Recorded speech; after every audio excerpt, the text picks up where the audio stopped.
ಸ್ನೇಹಿತರೆ 2031 ಹೊತ್ತಿಗೆ ಭಾರತದಲ್ಲಿ 40% ಜನ ಮಿಡಲ್ ಕ್ಲಾಸ್ ಆಗಿರ್ತಾರೆ. ಅಂದ್ರೆ ನಮ್ಮ ದೇಶದ ಅರ್ಧದಷ್ಟು ಜನ ಮಿಡಲ್ ಕ್ಲಾಸ್ ಟ್ರಾಪ್ ಅಲ್ಲಿ ಸಿಕ್ಕಿ ಹಾಕೊಳ್ತಾರೆ. ನಿಮ್ಗೆ ಹೀಗೆ ಯಾಕಾಗುತ್ತೆ ಅಂತ ಗೊತ್ತಾ? ಮಿಡಲ್ ಕ್ಲಾಸ್ ಫ್ಯಾಮಿಲಿಯಲ್ಲಿ ಹುಟ್ಟಿದವರು ಮಿಡಲ್ ಕ್ಲಾಸ್ ಅಲ್ಲೇ ಸಾಯೋದು ಯಾಕೆ?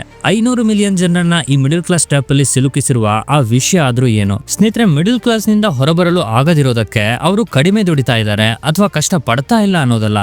ಬದಲಿಗೆ ಅವರ ಬಳಿ ಇರುವ ಹಣವನ್ನ ಅವರಿಗೆ ಸರಿಯಾಗಿ ಮ್ಯಾನೇಜ್ ಮಾಡೋಕೆ ಗೊತ್ತಿರೋದಿಲ್ಲ. ಯಾಕಂದ್ರೆ ಹಣವನ್ನ ಹೇಗೆ ಮ್ಯಾನೇಜ್ ಮಾಡಬೇಕು ಅನ್ನೋದನ್ನ ಅವರಿಗೆ ಯಾರು ಕೂಡ ಹೇಳಿಕೊಟ್ಟಿರೋದಿಲ್ಲ. ಸ್ಕೂಲಲ್ಲಿ ಆಗ್ಲಿ, ಪೇರೆಂಟ್ಸ್ ನಿಂದ ಆಗ್ಲಿ ಅಥವಾ ಫ್ರೆಂಡ್ಸ್ ನಿಂದ ಆಗ್ಲಿ. ಅದಕ್ಕಾಗಿನೇ ಇವತ್ತು ನಾವು ಕೆಲವು ಸಲಹೆಗಳನ್ನ ತಿಳ್ಕೊಳ್ಳೋಣ. ಅದನ್ನ ನೀವು ಫಾಲೋ ಮಾಡೋದ್ರಿಂದ ನಮ್ಮ ದೇಶದ ಒಬ್ಬ ಸಾಮಾನ್ಯ ವ್ಯಕ್ತಿ ಕೂಡ ಈ ಟ್ರ್ಯಾಪ್ ನಿಂದ ಹೊರಬರಬಹುದು. ಬೇಕಾಗಿರುವುದು ಫೈನಾನ್ಷಿಯಲ್ ಲಿಟ್ರಸಿ. ಯಾಕಂದ್ರೆ ನಮ್ಮ ದೇಶದಲ್ಲಿ ಇವತ್ತಿನವರೆಗೂ 76% ಜನರಿಗೆ ಫೈನಾನ್ಷಿಯಲ್ ಲಿಟ್ರಸಿನೇ ಇಲ್ಲ. ಸ್ನೇಹಿತರೆ, ಕನ್ನಡದಲ್ಲಿ ಇದೇ ರೀತಿ financial knowledge, self growth knowledge ನಿಮ್ಗೆ ನೋಡ್ಬೇಕಂದ್ರೆ ನಮ್ಮ ಚಾನೆಲ್ ಅನ್ನ ಈಗಲೇ ಸಬ್ಸ್ಕ್ರೈಬ್ ಮಾಡಿ ಮತ್ತೆ ಸಪೋರ್ಟ್ ಮಾಡಿ. ವಿಡಿಯೋವನ್ನ ಕೊನೆ ತನಕ ನೋಡಿ. ರೆಡಿ ಆಗಿದ್ರೆ ಐ ಆಮ್ ರೆಡಿ ಅಂತ ಕಮೆಂಟ್ ಮಾಡಿ. ಯಾಕಂದ್ರೆ ಇವತ್ತಿನಿಂದ ನಿಮ್ಮ ಜೀವನ ಬದಲಾಗುತ್ತೆ. ಪುಸ್ತಕದ ಆಥರ್ ಪ್ರೊಫೆಷನ್ ಇಂದ ಒಬ್ಬ ಫೈನಾನ್ಷಿಯಲ್ ಅಡ್ವೈಸರ್ ಆಗಿದ್ರು. ಅವರು ತಮ್ಮ 20ನೇ ವಯಸ್ಸಿನಿಂದಲೇ ಜನರಿಗೆ ಫೈನಾನ್ಷಿಯಲ್ ನಾಲೆಜ್ ಅನ್ನ ಶೇರ್ ಮಾಡ್ತಾ ಇದ್ರು. ಅವರು 40 ರಿಂದ 50 ವರ್ಷದವರೆಗೂ ತಮ್ಮ ನಾಲೆಜ್ ಅನ್ನ ಶೇರ್ ಮಾಡ್ತಾರೆ. ಒಮ್ಮೆ ಡೇವಿಡ್ ತನ್ನ ಕ್ಯಾಬಿನ್ ಅಲ್ಲಿ ಕುಳಿತಿದ್ದಾಗ ಅವರ ಒಬ್ಬ ಸ್ಟೂಡೆಂಟ್ ಬಂದು ನನಗೆ ನನ್ನ ಫೈನಾನ್ಸ್ ಬಗ್ಗೆ ಸಲಹೆ ಬೇಕು ಅಂತ ಕೇಳಿದ್ರು. ಆಗ ಡೇವಿಡ್, ನಾಳೆ ನಿನ್ನ ವೈಫ್ ನೊಂದಿಗೆ ಬನ್ನಿ ಮಾತಾಡೋಣ ಅಂತ ಹೇಳಿದ್ರು. ಮರುದಿನ ಆ ಕಪಲ್ ಆಫೀಸ್ಗೆ ಬಂದ್ರು. ಅವರು ನೋಡಲು ಬಹಳ ಆರ್ಡಿನರಿಯಾಗಿ ಕಾಣ್ತಾ ಇದ್ರು. ಅವರನ್ನ ನೋಡಿ ಯಾರಾದ್ರೂ ಇವರು ಮಿಡಲ್ ಕ್ಲಾಸ್ ಜನರು ಅಂತ ಅನ್ಕೊಳ್ತಾರೆ. ಡೇವಿಡ್ ಅವರ ಮೈಂಡ್ ಅಲ್ಲೂ ಕೂಡ ಇದೇ ರೀತಿ ಆರ್ಡಿನರಿ ಇಮೇಜೇ ಇತ್ತು. ಹಸ್ಬೆಂಡ್ ನ ಹೆಸರು ಜಿಮ್ ಮತ್ತೆ ವೈಫ್ ನ ಹೆಸರು ಸೂಜಿ. ಜಿಮ್ಗೆ 50 ವರ್ಷ. ಅವರು ಡೇವಿಡ್ಗೆ ತಮ್ಮ ಬಗ್ಗೆ ಹೇಳಿದ್ರು, ನಾನು ಕಳೆದ 30 ವರ್ಷಗಳಿಂದ ಒಂದೇ ಕಂಪನಿಯಲ್ಲಿ ಕೆಲಸ ಮಾಡ್ತಾ ಇದ್ದೀನಿ. ನನ್ನ ಆನ್ಯುವಲ್ ಸ್ಯಾಲರಿ $40,000. ಅಂದ್ರೆ ಅಮೆರಿಕಾದಲ್ಲಿ ಇದೊಂದು ಆವರೇಜ್ ಸ್ಯಾಲರಿ. ಇದನ್ನೆಲ್ಲ ಕೇಳಿದ ನಂತರ ಡೇವಿಡ್ ಜಿಮ್ಗೆ ಹೇಳಿದ್ರು, ನಿಮ್ಮ ಬಳಿ ರಿಟೈರ್ಮೆಂಟ್ಗೆ ಬೇಕಾದಷ್ಟು ಹಣ ಇದೆಯಾ? ಯಾಕಂದ್ರೆ ರಿಟೈರ್ಮೆಂಟ್ಗೆ ಬಹಳಷ್ಟು ಹಣ ಬೇಕಾಗುತ್ತೆ. ಇದನ್ನ ಕೇಳಿ ಜಿಮ್ ತನ್ನ ಪತ್ನಿಗೆ ಕೆಲವೊಂದು ಡಾಕ್ಯುಮೆಂಟ್ ಅನ್ನ ತೋರಿಸಲು ಹೇಳಿದ್ರು. ನಂತರ ಡೇವಿಡ್ ಆ ಡಾಕ್ಯುಮೆಂಟ್ಸ್ ಅನ್ನ ನೋಡಿದ್ರು. ಅದರಿಂದ ಅವರಿಗೆ ಗೊತ್ತಾಯ್ತು ಇವರ ಬ್ಯಾಂಕ್ ಅಲ್ಲಿ $4 ಲಕ್ಷ ಇದೆ. ಅವರ ಮೇಲೆ ಯಾವುದೇ ಲೋನ್ ಇಲ್ಲ. ಅವರ ಬಳಿ 2 ಮನೆಗಳಿದೆ. ಒಂದರಲ್ಲಿ ಅವರು ವಾಸ ಮಾಡ್ತಾರೆ ಮತ್ತೆ ಇನ್ನೊಂದನ್ನ ಬಾಡಿಗೆ ಕೊಟ್ಟಿದ್ದಾರೆ. ಮತ್ತು ಅವರ ಫೈನಾನ್ಸ್ ಕೂಡ ತುಂಬಾನೇ ಸ್ಟ್ರಾಂಗ್ ಆಗಿತ್ತು. ಇದನ್ನೆಲ್ಲ ನೋಡಿ ಡೇವಿಡ್ ಕೇಳಿದ್ರು, ಇದೆಲ್ಲ ಸರಿ, ನಿಮ್ಮ ಮಕ್ಕಳ ಎಕ್ಸ್ಪೆನ್ಸಸ್ ಇರುತ್ತಲ್ವಾ? ಅದಕ್ಕೆ ಜಿಮ್ ಹೇಳಿದ್ರು, ನಮ್ಮ ಮಕ್ಕಳು ಈಗ ಕಾಲೇಜಲ್ಲಿ ಇದ್ದಾರೆ. ಅವರು ತಮ್ಮ ಖರ್ಚುಗಳನ್ನ ತಾವೇ ನೋಡ್ಕೊಳ್ತಾರೆ. ಅವರ ಎಕ್ಸ್ಪೆನ್ಸಸ್ ತುಂಬಾ ಲೋ ಇದ್ವು ಮತ್ತು ಅವರ ಇನ್ಕಮ್ ಸ್ಟೇಬಲ್ ಆಗಿತ್ತು. ಇದರ ನಂತರ ಡೇವಿಡ್ ಅವರ ನೆಟ್ವರ್ತ್ ಅನ್ನ ಕ್ಯಾಲ್ಕುಲೇಟ್ ಮಾಡಿದ್ರು. ಆಗ ಅವರಿಗೆ ಗೊತ್ತಾಯ್ತು ಇವರ ನೆಟ್ವರ್ತ್ $1 ಮಿಲಿಯನ್ ಗಿಂತಲೂ ಹೆಚ್ಚಿತ್ತು. ತಮ್ಮ ಕಣ್ಣೆದುರಿಗೆ ಈ ನಂಬರ್ಸ್ ಗಳನ್ನ ನೋಡಿ ಡೇವಿಡ್ಗೆ ಶಾಕ್ ಆಯ್ತು. ಹೇಗೆ ಈ ಆವರೇಜ್ ಸ್ಯಾಲರಿ ಪಡೆಯುತ್ತಿರುವ ಕಪಲ್ಗಳು ಮಿಲಿಯನಿಯರ್ ಆಗಿದ್ದಾರೆ? ಇದರ ನಂತರ ಡೇವಿಡ್ ಯೋಚನೆ ಮಾಡ್ತಾರೆ, ನಾನು ಇವರಿಗೆ ಹೇಳಿಕೊಡೋದ್ಗಿಂತ ಇವರಿಂದಾನೇ ಕಲಿಯೋದು ತುಂಬಾ ಜಾಸ್ತಿ ಇದೆ. ಯಾಕಂದ್ರೆ ನಾನು ಜನರಿಗೆ ಬಾಯಲ್ಲಿ ಹೇಳೋ ವಿಷಯಗಳನ್ನ ಇವರು ಪ್ರಾಕ್ಟಿಕಲಿ ಮಾಡ್ತಾ ಇದ್ದಾರೆ. ಆಗ ಡೇವಿಡ್ ಅವರಿಗೆ ಕೇಳಿದ್ರು, ಆವರೇಜ್ ಸ್ಯಾಲರಿ ಪಡೆದುಕೊಳ್ಳುವ ಒಬ್ಬ ವ್ಯಕ್ತಿ ಮಿಲಿಯನಿಯರ್ ಆಗೋದು ಹೇಗೆ? ಅದಕ್ಕೆ ಆ ಕಪಲ್ ಡೇವಿಡ್ಗೆ 5 ಲೆಸನ್ಸ್ ಅನ್ನ ಕಲಿಸ್ತಾರೆ. ಅವುಗಳು ಬಹಳ ವ್ಯಾಲ್ಯೂಯಬಲ್ ಲೆಸನ್ಸ್. ಈ ವಿಡಿಯೋವನ್ನ ಸ್ಕಿಪ್ ಮಾಡಬೇಡಿ, ಯಾಕಂದ್ರೆ ಈ ವಿಡಿಯೋದಲ್ಲಿ ಅದೇ ವಿಷಯಗಳನ್ನ ನಾವು ನೋಡ್ತಾ ಇದ್ದೀವಿ. ಅವರು ಡೇವಿಡ್ಗೆ ಹೇಳಿದ ಮೊದಲ lesson, pay your self first. Gym ಮತ್ತು ಸೂಜಿ ಬಜೆಟ್ ಮಾಡಿ ಹಣವನ್ನ ಸೇವ್ ಮಾಡಲು ಪ್ರಯತ್ನಿಸಿದಾಗ ಪ್ರತಿ ಬಾರಿ ಅವರು ಫಿಕ್ಸ್ಡ್ ಅಮೌಂಟ್ ಸೇವ್ ಮಾಡಲು ಪ್ಲಾನ್ ಮಾಡ್ತಾ ಇದ್ರು. ಆದ್ರೆ ಅವರಿಗೆ ಅದನ್ನ ಮಾಡಲು ಸಾಧ್ಯವಾಗ್ತಾ ಇರಲಿಲ್ಲ.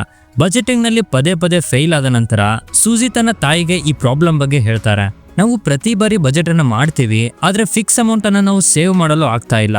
ಆಗ ಸೂಜಿ ತಾಯಿ ಅವರಿಗೆ ಪೇ ಯುವರ್ ಸೆಲ್ಫ್ ಫಸ್ಟ್ ಅನ್ನೋ ರೂಲ್ಸ್ ಬಗ್ಗೆ ಹೇಳ್ತಾಳೆ. ಅವರು, ನೀವು ಯಾವಾಗ್ಲೂ ಸೇವಿಂಗ್ ಅಮೌಂಟ್ ಅನ್ನ ಮೊದಲೇ ಸಪರೇಟ್ ಮಾಡಬೇಕು, ಉಳಿದ ಹಣವನ್ನ ನಿಮ್ಮ ನೀಡ್ಸ್ ಮತ್ತೆ ವಾಂಟ್ಸ್ಗೆ ಖರ್ಚು ಮಾಡಬೇಕು ಅಂತ ಹೇಳ್ತಾರೆ. ಯಾಕಂದ್ರೆ ಬಜೆಟ್ ಮಾಡಿ ನೀವು ಸೇವ್ ಮಾಡೋದು ಕಷ್ಟ.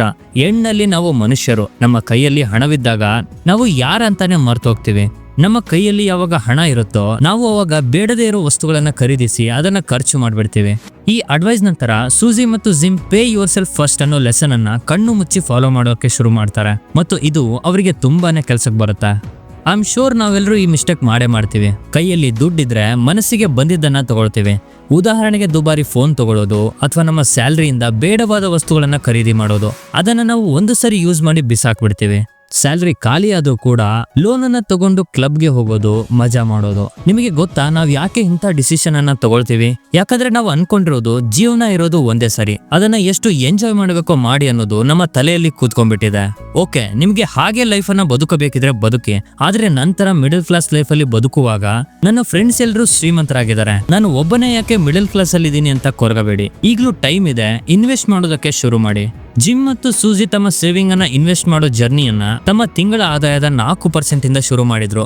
ಅವರು ಕೆಲಸ ಮಾಡ್ತಾ ಇದ್ದಾಗ ಕಂಪನಿ ರಿಟೈರ್ಮೆಂಟ್ ಪ್ಲಾನ್ ಅಲ್ಲಿ ಇನ್ವೆಸ್ಟ್ ಮಾಡೋ ಮೂಲಕ ಒಂದು ಆರಂಭ ಮಾಡ್ತಾರೆ. ಆದ್ರೆ ಅದರ ನಂತರ ತಮ್ಮ ಇನ್ಕಮ್ ನ 10% ಭಾಗವನ್ನ ಇದೇ ಪ್ಲಾನ್ ಅಲ್ಲಿ ಇನ್ವೆಸ್ಟ್ ಮಾಡ್ತಾ ಇದ್ದಾರೆ. ಜೊತೆಗೆ ಅದನ್ನ ಕಂಟಿನ್ಯೂಸ್ಲಿ ಸ್ಕಿಪ್ ಮಾಡದಲ್ಲೇ ಇನ್ವೆಸ್ಟ್ ಮಾಡ್ತಾ ಇದ್ರು.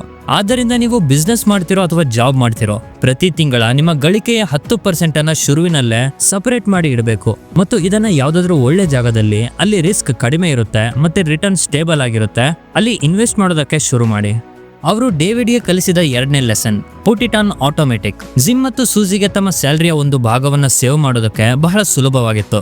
ಯಾಕಂದ್ರೆ ಅವರು ಸ್ಟಾಕ್ ಮಾರ್ಕೆಟ್ ಅಥವಾ ಮ್ಯೂಚುವಲ್ ಫಂಡ್ಸ್ ಗಳಲ್ಲಿ ಹಣವನ್ನ ಇನ್ವೆಸ್ಟ್ ಮಾಡ್ತಾ ಇರಲಿಲ್ಲ. ಬದಲಾಗಿ ಅವರು ತಮ್ಮದೇ ಕಂಪನಿಯ ರಿಟೈರ್ಮೆಂಟ್ ಫಂಡ್ ಅಲ್ಲಿ ಹಣವನ್ನ ಇನ್ವೆಸ್ಟ್ ಮಾಡ್ತಾ ಇದ್ರು. ಇದರಿಂದ ಅವರ ಬಳಿಗೆ ಹಣ ಕಟ್ ಆಗಿ ನಂತರ ಬರ್ತಾ ಇತ್ತು. ಅದಕ್ಕಾಗಿ ಅವರು 1 ತಿಂಗಳನ್ನು ಕೂಡ ಸ್ಕಿಪ್ ಮಾಡದೆ ತಮ್ಮ 10% ಇನ್ಕಮ್ ಅನ್ನ ಇನ್ವೆಸ್ಟ್ ಮಾಡ್ತಾ ಹೋದ್ರು. ಮೋಸ್ಟ್ಲಿ ಜನರು ಹಣ ಸೇವ್ ಮಾಡಲು ಆಗೋದಿಲ್ಲ, ಯಾಕಂದ್ರೆ ಅವರು ಸೇವಿಂಗ್ ಅನ್ನ ಒಂದು ಆಪ್ಷನ್ ರೀತಿ ನೋಡ್ತಾರೆ. ನಿಮ್ಗೆ ಬಹುಶಃ ಗೊತ್ತಿಲ್ಲದೆ ಇರಬಹುದು, ಇದರ ಹಿಂದೆ ನಮ್ಮ ಸೈಕಾಲಜಿ ರೀಸನ್ ಕೂಡ ಇದೆ. ಯಾವಾಗ ನಮ್ಮ ಕೈಯಲ್ಲಿ ಹಣ ಇರುತ್ತೋ ನಾವು ತುಂಬಾ ಯೋಚನೆ ಮಾಡಕ್ ಹೋಗೋದಿಲ್ಲ. ನಮಗೆ ಎಷ್ಟು ಬೇಕೋ ಅಷ್ಟನ್ನ ಖರ್ಚು ಮಾಡ್ತೀವಿ, ಉಳಿದದನ್ನ ಮಜಾ ಮಾಡ್ತೀವಿ, ಮತ್ತೆ ಕೊನೆಯಲ್ಲಿ ಸೇವ್ ಮಾಡ್ಬೇಕು ಅನ್ಕೊಂಡಿರೋದನ್ನ ಮಾಡೋದೇ ಇಲ್ಲ. ಅದಕ್ಕಾಗಿ ನಿಮ್ಮ ಗಳಿಕೆಯ ಒಂದು ಭಾಗವನ್ನ ಮೊದಲೇ ಸಪರೇಟ್ ಮಾಡಬೇಕು. ಇದರಿಂದ ನೀವು ರೆಗ್ಯುಲರ್ ಆಗಿ ಇನ್ವೆಸ್ಟ್ ಮಾಡಬಹುದು. ಅವರು ಹೇಳಿದ 3ನೇ lesson, the latte factor. Latte factor ಅನ್ನೋದು ಫೈನಾನ್ಷಿಯಲ್ ವರ್ಲ್ಡ್ ಅಲ್ಲಿ ತುಂಬಾನೇ ಫೇಮಸ್ ಆದ ಟರ್ಮ್. ಅಮೆರಿಕದಲ್ಲಿ ಜನರು ದಿನವಿಡೀ ಕಾಫಿಯೊಂದಿಗೆ ಶುರು ಮಾಡ್ತಾರೆ. ಅವರು ತಮ್ಮ ಪ್ರತಿದಿನದ ಕಾಫಿಗಾಗಿ $10-20 ಖರ್ಚು ಮಾಡ್ತಾರೆ. ಹಾಗೆ ನೋಡಿದ್ರೆ ಭಾರತದಲ್ಲಿ ಜನರು ಚಹಾಗಾಗಿ ಇಷ್ಟೊಂದು ಖರ್ಚನ್ನ ಮಾಡೋದಿಲ್ಲ, ಅದರಲ್ಲೂ $10-20 ಖರ್ಚು ಮಾಡೋದಿಲ್ಲ. ಲಾಟೆ ಫ್ಯಾಕ್ಟರ್ ನ ಸಿಂಪಲ್ ಅರ್ಥ ಏನಂದ್ರೆ ಬೇಡವಾದಂತಹ ಖರ್ಚು. ಒಂದು ಎಕ್ಸಾಂಪಲ್ ಇಂದ ಅರ್ಥ ಮಾಡ್ಕೊಳ್ಳೋಣ. ನೀವು ಕಾಫಿಯನ್ನ ಮನೆಯಲ್ಲೇ ಮಾಡಿ ಕುಡಿಬಹುದು, ಆದ್ರೆ ನೀವು ಇದರ ಬದಲಿಗೆ ಪ್ರತಿದಿನ ಸ್ಟಾರ್ಬಕ್ಸ್ ಹೋಗಿ ಕಾಫಿ ಕುಡಿತೀರಾ. ಇದು ನಿಮ್ಮ ಬೇಡವಾದ ಖರ್ಚು. ಸರಳವಾಗಿ ಹೇಳ್ಬೇಕಂದ್ರೆ, ನೀವು ಪ್ರತಿದಿನ ಯಾವುದೇ ಖರ್ಚನ್ನ ಮಾಡ್ತಾ ಇದ್ರೆ ನೀವು ಅದನ್ನ ಆ ಖರ್ಚು ಮಾಡದೇ ಇದ್ರೂ ನಡೆಯುತ್ತೆ. ಉದಾಹರಣೆಗೆ smoking, drinking, coffee, fast food, ಇದನ್ನೇ ನಾವು ಲಾಟೆ ಫ್ಯಾಕ್ಟರ್ ಅಂತ ಕರಿತೀವಿ. ಇದರಲ್ಲಿ ಖರ್ಚು ಮಾಡಬೇಕಾದ್ರೆ ನಮಗೆ ಗೊತ್ತೇ ಆಗೋದಿಲ್ಲ. ನಂತರ ಈ ಸಣ್ಣ ಸಣ್ಣ ಅಮೌಂಟೇ ಕೊನೆಯಲ್ಲಿ ದೊಡ್ಡದಾಗಿ ಬಿಡುತ್ತೆ.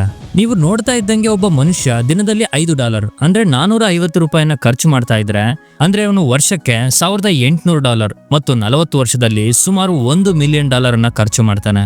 ಈಗ ನೀವು ಯೋಚನೆ ಮಾಡಬಹುದು, ನೀವು ಹಣವನ್ನ ಸೇವ್ ಮಾಡಿ ಇನ್ವೆಸ್ಟ್ ಮಾಡಿದ್ರೆ ನಿಮ್ಮ ರಿಟೈರ್ಮೆಂಟ್ಗಾಗಿ ನಿಮ್ಮ ಬಳಿ ಎಷ್ಟು ಹಣ ಇರುತ್ತೆ ಅಂತ. ಅವರು ಹೇಳಿದ 4ನೇ lesson, fund your dream account.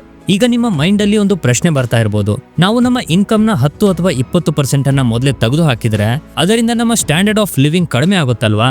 ಅಂದ್ರೆ ನಮ್ಮ ಜೀವನ ಮಾಡೋ ಶೈಲಿ ಕಡಿಮೆ ಮಾಡ್ಕೋಬೇಕಾಗತ್ತೆ, ಅಥವಾ ನಮಗೆ ಬೇಕಾದ ವಸ್ತುಗಳನ್ನ ಅಥವಾ ನಾವು ಮಾಡಬೇಕಾದ ಕೆಲಸಗಳನ್ನ ಮಾಡೋದಕ್ಕೆ ಆಗೋದಿಲ್ಲ. ಇದರ ಸೊಲ್ಯೂಷನ್ ಕೂಡ ಬಹಳ ಸಿಂಪಲ್ ಆಗಿದೆ. ನೀವು ಇನ್ನೊಂದು ಅಕೌಂಟ್ ಅಲ್ಲಿ ಸೇವಿಂಗ್ಸ್ ಅನ್ನ ಮಾಡಬೇಕು, ಮತ್ತೆ ಈ ಅಕೌಂಟ್ ನ ಹೆಸರು ಡ್ರೀಮ್ ಅಕೌಂಟ್ ಅಂತ ಇಡಬೇಕು. ಇದು ಕೂಡ ನಿಮ್ಮ ರಿಟೈರ್ಮೆಂಟ್ ಗಾಗಿ ಸೇವ್ ಮಾಡ್ತಾ ಇರ್ತೀರಾ. ಆದ್ರೆ ನಿಮ್ಗೆ ಯಾವ್ದಾದ್ರು ಟೈಮ್ ಅಲ್ಲಿ ಆಸೆ ಹುಟ್ಟು ನೀವು ಅದನ್ನ ಫುಲ್ಫಿಲ್ ಮಾಡ್ಬೇಕು ಅಂತ ಇದ್ರೆ ಅದಕ್ಕೂ ನೀವು ಅಡ್ವಾನ್ಸ್ ಅಲ್ಲೇ ಪ್ಲಾನ್ ಮಾಡ್ಬೇಕು. ಉದಾಹರಣೆಗೆ, ನಿಮ್ಗೆ ಎಲ್ಲಾದ್ರೂ ಹೊರಗಡೆ ಸುತ್ತಾಡಕ್ಕೆ ಹೋಗ್ಬೇಕು, ಅಥವಾ ಬಿಸ್ನೆಸ್ ಮಾಡಬೇಕು, ಅಥವಾ ರಾಯಲ್ ಎನ್ಫೀಲ್ಡ್ ಬೈಕ್ ಅನ್ನ ತಗೊಳ್ಬೇಕು. ನಿಮ್ಮ ಯಾವುದೇ ಆಸೆ ಆಗಿದ್ರೂ ಅದಕ್ಕಾಗಿ ನೀವು ಹಣವನ್ನ ಸೇವ್ ಮಾಡೋದಕ್ಕೆ ಶುರು ಮಾಡಿ. ಇದು ನಿಮ್ಮ ಮೈಂಡ್ಗೆ ಕಂಟ್ರೋಲ್ ಮಾಡಲು ಸಹಾಯ ಮಾಡುತ್ತೆ, ಮತ್ತೆ ನಿಮ್ಮ ಡಿಸೈರ್ ಅನ್ನ ಫುಲ್ಫಿಲ್ ಮಾಡಲು ನೀವು ಆಲೋಚನೆ ಮಾಡ್ತೀರಾ. ಉದಾಹರಣೆಗೆ, ನಿಮ್ಮ ಡ್ರೀಮ್ ಅಕೌಂಟ್ ಅಲ್ಲಿ ನೀವು ಕನಿಷ್ಠ 6ರಿಂದ 1 ವರ್ಷದ ತನಕ ಎಕ್ಸ್ಪೆನ್ಸ್ ಗಳನ್ನ ನೋಡಿಕೊಳ್ಳಲು ಬೇಕಾದ ಹಣವನ್ನ ಹೊಂದಿಸಿರಬೇಕು. ಇದರಿಂದ ನಿಮಗೆ ಅಷ್ಟು ಸ್ಟ್ರೆಸ್ ಫೀಲ್ ಆಗೋದಿಲ್ಲ. ನೀವು ಹಣವನ್ನ ಸೇವ್ ಮಾಡಿ ನಿಮ್ಮ ಡಿಸೈರ್ ಅನ್ನ ಫುಲ್ಫಿಲ್ ಮಾಡಿದಾಗ ನಿಮಗೆ ಯಾವುದೇ ಲೋನ್ ಅನ್ನ ತಗೊಳ್ಳುವ ಅವಶ್ಯಕತೆ ಇರೋದಿಲ್ಲ. ಆಗ ನಿಮ್ಮ ಆಸೆನೂ ಪೂರೈಸುತ್ತೆ, ಮತ್ತೆ ಸೇವ್ ಮಾಡೋದಕ್ಕೆ ತುಂಬಾ ರೀತಿಯ ಆಪ್ಷನ್ಸ್ ಕೂಡ ಹುಟ್ಟುತ್ತೆ. ಯಾಕಂದ್ರೆ ನೀವು ಖರ್ಚು ಮಾಡ್ತಾ ಇರೋದು ಬೇರೆ ಅಕೌಂಟ್ ಇಂದ. ಈಗ ನಿಮ್ಮ ಬಳಿ 1 ವರ್ಷದ ಸೇವಿಂಗ್ ಇದೆ ಅಂತ ಭಾವಿಸೋಣ. ಆಗ ನೀವು ನಿಮ್ಮ 1 ವರ್ಷದ ಟೈಮ್ ನೀಡಿ ಸ್ವತಃ ಬಿಸ್ನೆಸ್ ಅನ್ನ ಶುರು ಮಾಡಬಹುದು, ಅಥವಾ ಆರಾಮ್ ಮಾಡಬಹುದು, ವೇಕೇಶನ್ಗೆ ಹೋಗ್ಬೋದು, ಇಲ್ಲ ಅಂದ್ರೆ ಯಾವ್ದಾದ್ರು ಹೊಸ ಜಾಬ್ಗೆ ಅಪ್ಲೈ ಮಾಡಬಹುದು. ಈ ಮಾತು ನಿಮಗೆ ಇಷ್ಟವಾಗಿದ್ರೆ ಈಗಲೇ ವಿಡಿಯೋವನ್ನ ಲೈಕ್ ಮಾಡಿ. ಅವರು ಹೇಳಿದ 5ನೇ ಲೆಸನ್, ಬೈ ಅಸೆಟ್ಸ್. ಜಿಮ್ ಮತ್ತು ಸೂಜಿಗೆ ತಮ್ಮ ಫ್ಯೂಚರ್ ಬಗ್ಗೆ ಅಷ್ಟೊಂದು ಚಿಂತೆ ಇರಲಿಲ್ಲ, ಯಾಕಂದ್ರೆ ಅವರು ತಮ್ಮ ರಿಟೈರ್ಮೆಂಟ್ಗಾಗಿ ಸೇವ್ ಮಾಡಿದ ಹಣ ಅವರ ಬಳಿ ಇತ್ತು. ಜೊತೆಗೆ ಅವರ ಬಳಿ ಎಕ್ಸ್ಟ್ರಾ ಇನ್ಕಮ್ ಅನ್ನ ಕೊಡೋದಕ್ಕೆ 2 ಮನೆಗಳಿದ್ವು. ಒಂದರಲ್ಲಿ ಅವರು ವಾಸ ಮಾಡ್ತಾ ಇದ್ರು, ಇನ್ನೊಂದು ಅವರಿಗೆ ರೆಂಟ್ ಅನ್ನ ತಂದು ಕೊಡ್ತಾ ಇತ್ತು. ಇದರಿಂದ ಅವರಿಗೆ ಪ್ಯಾಸಿವ್ ಇನ್ಕಮ್ ಬರಲು ಶುರುವಾಗಿತ್ತು. ಪ್ರಪಂಚದಲ್ಲಿರೋ ಫೈನಾನ್ಷಿಯಲ್ ಅಡ್ವೈಸರ್ಗಳು ಒಂದು ಮಾತನ್ನ ಹೇಳ್ತಾರೆ, ರಿಯಲ್ ಎಸ್ಟೇಟ್ ಮತ್ತೆ ಮನೆಗಳು ಯಾವಾಗ್ಲೂ one of the best investment option ಅಂತ. ಯಾಕಂದ್ರೆ ಮನೆಗಳ ಮೇಲೆ ಇನ್ವೆಸ್ಟ್ ಮಾಡೋದ್ರಿಂದ ನಿಮ್ಗೆ 2 ಬೆನಿಫಿಟ್ ಸಿಗುತ್ತೆ. ಒಂದು, ಮನೆಯ ವ್ಯಾಲ್ಯೂ ಯಾವಾಗ್ಲೂ ಇನ್ಕ್ರೀಸ್ ಆಗ್ತಾ ಇರುತ್ತೆ, ಜೊತೆಗೆ ಅದರಿಂದ ನಿಮ್ಗೆ ಲೀಸ್ ಅಥವಾ ಬಾಡಿಗೆ ಕೂಡ ಸಿಗ್ತಾ ಹೋಗುತ್ತೆ. ಆದ್ದರಿಂದ ಯಾವಾಗಲೂ ಅಸೆಟ್ಸ್ ಗಳನ್ನ ಬೈ ಮಾಡೋದಕ್ಕೆ ಶುರು ಮಾಡಿ. ನೀವು ವಿಡಿಯೋವನ್ನ ಇಲ್ಲಿ ತನಕ ನೋಡ್ತಾ ಇದ್ರೆ ಕಾಮೆಂಟ್ ಅಲ್ಲಿ yes I will be rich ಅಂತ ಕಮೆಂಟ್ ಮಾಡಿ. ಯಾಕಂದ್ರೆ ನೆನ್ಪಿಡಿ, ನೀವು ನಿಮ್ಮ ಮೆದುಳಿಗೆ ಅಥವಾ ನಿಮ್ಮ ತಲೆಯಲ್ಲಿ ಯಾವ ರೀತಿಯ ಇನ್ಫಾರ್ಮೇಶನ್ ಗಳನ್ನ ತುಂಬ್ತೀರಾ ಅಥವಾ ನೀವು ನಾನು ಅದನ್ನ ಮಾಡಬೇಕು ಅಂತ ಅನ್ಕೊಳ್ತೀರಾ ಅದೇ ಆಗುತ್ತೆ. ಸ್ನೇಹಿತರೆ, ನೀವು ಈ 5 ಪಾಯಿಂಟ್ಸ್ ಗಳನ್ನ ಫಾಲೋ ಮಾಡಿದ್ರೆ ಫೈನಾನ್ಷಿಯಲಿ ಫ್ರೀ ಆಗ್ಬೋದು. ಜೊತೆಗೆ ನೀವು ಕೇವಲ 15,000 ಸ್ಯಾಲರಿಯಿಂದ ಇನ್ವೆಸ್ಟ್ ಮಾಡಿ ಹಣವನ್ನ ಹೇಗೆ ಗಳಿಸೋದು ಅಂತ ನಿಮ್ಗೆ ಗೊತ್ತಾಗ್ಬೇಕಂದ್ರೆ ಸ್ಕ್ರೀನ್ ಮೇಲೆ ಕಾಣ್ತಾ ಇರೋ ಈ ವಿಡಿಯೋವನ್ನ ನೋಡಿ. Thank you for watching.